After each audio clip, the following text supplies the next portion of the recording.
there, everybody. It's Mike Delisio with another Dice Tower Daily Unboxing. Today, we're going to be taking a look at Batman: The Dark Knight Returns, the board game.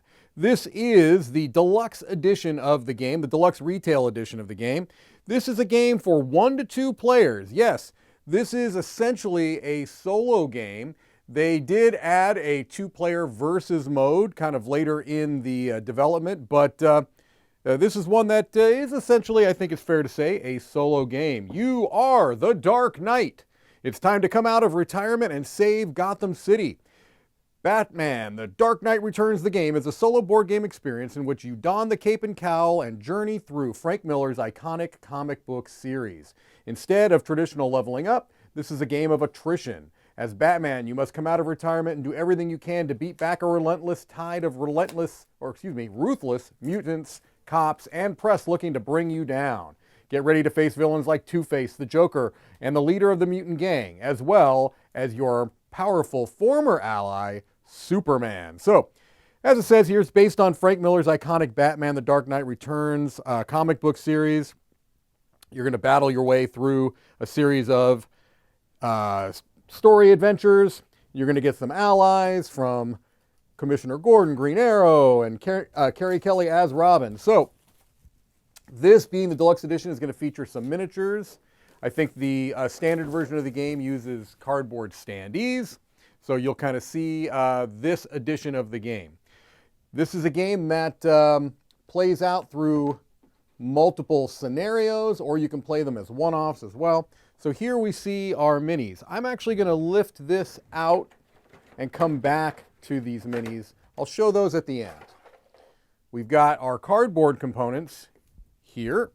All right, so I will unshrink these and then we'll take a look through some of them. Now, there's a fair amount of kind of shine on these, so you may get a little bit of glare, and I apologize for that, but that's just the nature of the lighting in the space and how sometimes these shiny cardboard components, but actually I can try to mitigate that a little bit. But here you can see cardboard tiles. They are of, I would say, they're not the thickest cardboard components in the world by any means. They look like they are kind of standard. Here you can see the standees that I think would be replaced by the minis if you are using those miniatures. You can see a number of different cardboard pieces. All right. Just going to kind of show these off. There we go. We're also going to have a board here. It's a large board. If I'm acting as if I kind of know what's in this box, it's because I kind of know what's in this box. This is what I'm unboxing right now is the version that we got here in the studio. I actually have a Kickstarter copy that I had backed, so I've already unboxed mine and even played through it, but I'm showing this to you. So here is the board. It's like I said, a pretty large one. Got our Doomsday Clock up here, place for your action card deck. These are your 3 kind of tracks that you can potentially lose the game on. You've got grit and health and sanity there. Here you've got Gotham in the different regions and districts within those regions. All right. So let me close that back up.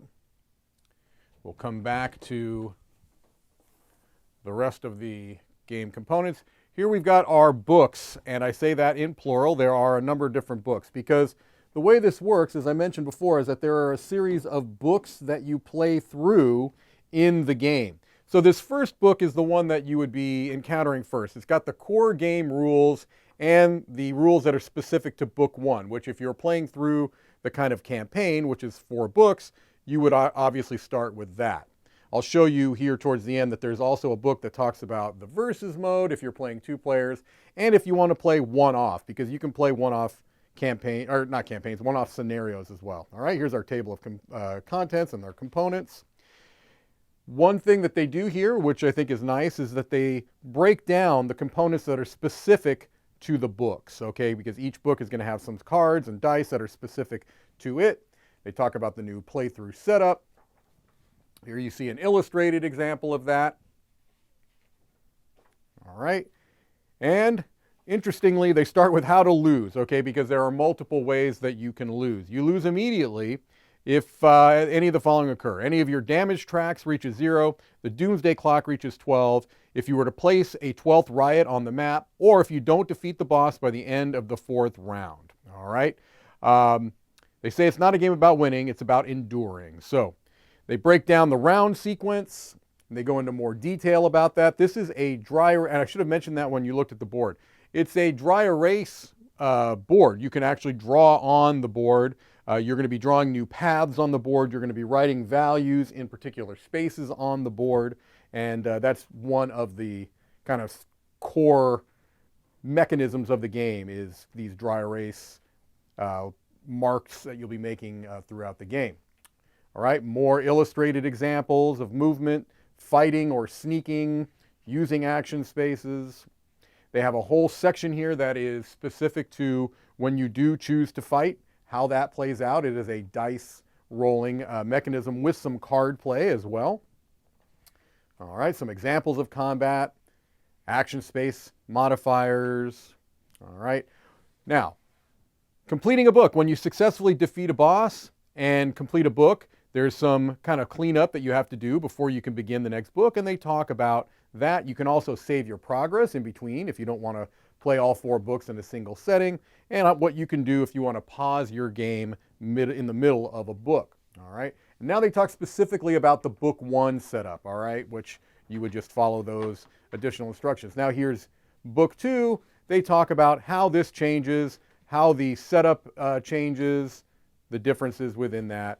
Book 3, book 4, and actually, I might have got ahead of myself. Yes, I misspoke. So, in this version of the game, apparently, see, this is what happens when you get ahead of yourself. In this version of the game, they don't, looks like they don't talk about the other rules.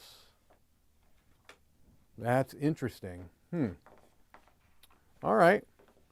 Unless it's just maybe I wonder if they structured it differently? Because they're all showing 1 player here. The box still shows 1 to 2 players. Unless somehow I'm overlooking one of the box. Anyway, in my version of the game, the Kickstarter version of the game I had, there was a additional rule book that talked about how those things work. So I'm not sure if maybe, we may have missed a book, or if I'm not sure. All right, well, let's look through some of the cards here. Here are some player aid cards, round sequence. Now, these are going to be specific for the different books as well. They show the verses here, so perhaps maybe in this edition you'd have to go online to get the rules for verses. I'm not sure, but there are also components in here that are specific for the 2-player game. So one of 2 things: either we just happened to get a copy here that was missing that book, or maybe you go online for them, but it looks like the components and everything else you need to play them are here. All right, we've got some standee bases there. We've got our dry erase marker here. We've got a number of cards. I'm just going to show off a few cards because there's no need to go through all of these, but you can see there are a lot of cards.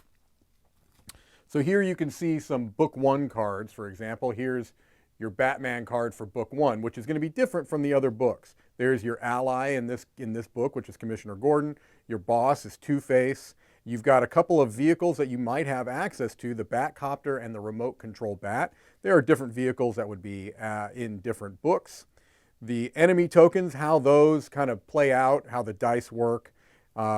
Here you've got some goal cards that you might be able to complete, and you've got event cards, or actually these are multi-use cards. So you can potentially keep them as an event, in which case you would resolve that part, or they could be the top part, which is if you'd use them during a fight, or as a detective card, which would be kind of in your hand that you can play when it would apply on the top portion of the card. So these cards all will either be the top portion, or if you've put them in the event pile. All right.